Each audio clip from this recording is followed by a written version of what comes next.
lagu barat aja. Penggunaan musik di tempat umum yang bersifat komersial seperti kafe, hotel, dan mal memiliki dasar hukum yang kuat. Aturan ini tercantum dalam Undang-Undang Nomor 28 Tahun 2014 tentang Hak Cipta dan diperkuat oleh Peraturan Pemerintah Nomor 56 Tahun 2021. Royalti ini kan memberikan imbalan kepada pencipta atau pemegang hak cipta ya lagu atau musik yang digunakan untuk kepentingan komersial. Jadi sebenarnya kalau kita melihat dari ketentuan ini, sebenarnya ketentuan ini sudah sejak lama. Sejak ada Undang-Undang Hak Cipta tahun 82, itu juga sudah diatur bahwa ada penghargaan kepada pencipta atau pemegang hak dan pemilik hak terkait ya. Senada, Rian Eki Pradipta atau yang akrab disapa Rian The Massive mengungkapkan bahwa pembayaran royalti sebagai bentuk apresiasi terhadap pencipta lagu. Kalau dari pandanganku ya, itu tuh sebenarnya bukan beban, tapi justru itu adalah bentuk dari apresiasi kita ke para pencipta lagu tersebut gitu. Apa yang dilakukan industri sekarang itu sebenarnya sudah meng-copy paste yang sudah terjadi di industri musik dunia. Indonesia itu juga menjadi bagian dari asosiasi LMK dunia sebenarnya. Namun di sisi lain, Ketua Umum Perhimpunan Hotel dan Restoran Haryadi Sukamdani mengungkapkan, banyak pengusaha merasa distribusi royalti tidak transparan.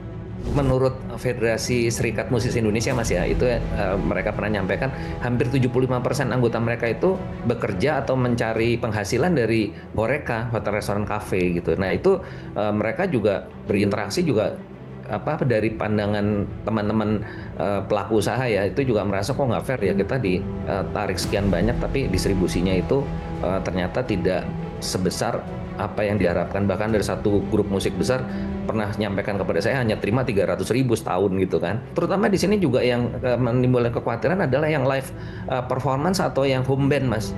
Home band, akhirnya mereka sekarang nggak berani panggil home band. Itu yang saya prihatin. Jadi kalau tadinya masih ada home band itu yang 75% anggota Festmere di sana Mas. Nah itu sekarang itu yang langsung terpukul tuh kalau saya lihat ininya dampaknya ini, karena pada takut kan. Aduh.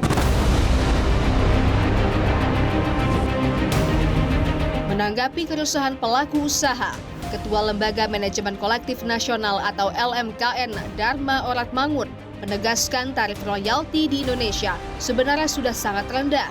Bahkan ada keringanan khusus bagi UMKM. Produk itu ada hak ciptanya. Sebuah karya cipta lagu dan musik atau instrumental ya itu kan lagu dan musik.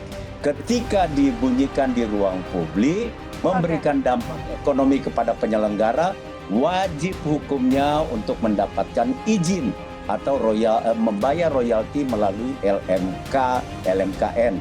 Itu amanat dalam undang-undang. Saya pastikan angka kita, tarif kita paling rendah dibanding dengan negara-negara lain di dunia. Disesuaikan dengan kondisi perekonomian nasional.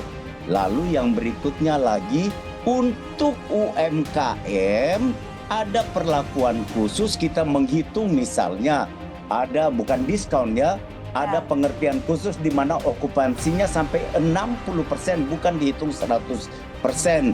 Kita melihat juga jumlah kursi di jumlah ruangannya dan lain sebagainya gitu. Menanggapi polemik royalti melalui akun sosial medianya, musisi Ahmad Dhani mengizinkan lagu-lagu Dewa 19 diputar di kafe dan restoran tanpa perlu membayar royalti. Mengacu pada keputusan Menkumham HKI.02 tahun 2016, restoran dan kafe harus membayar royalti sebesar Rp120.000 per kursi setiap tahun. Angka ini terbagi dua, yaitu Rp60.000 untuk pencipta lagu dan Rp60.000 untuk hak terkait. Aturan ini menjadi bagian dari upaya perlindungan kekayaan intelektual di Indonesia. Di tengah pro dan kontra, jelas masalah royalti musik ini bukan sekadar persoalan uang, tetapi juga soal menghargai hak cipta.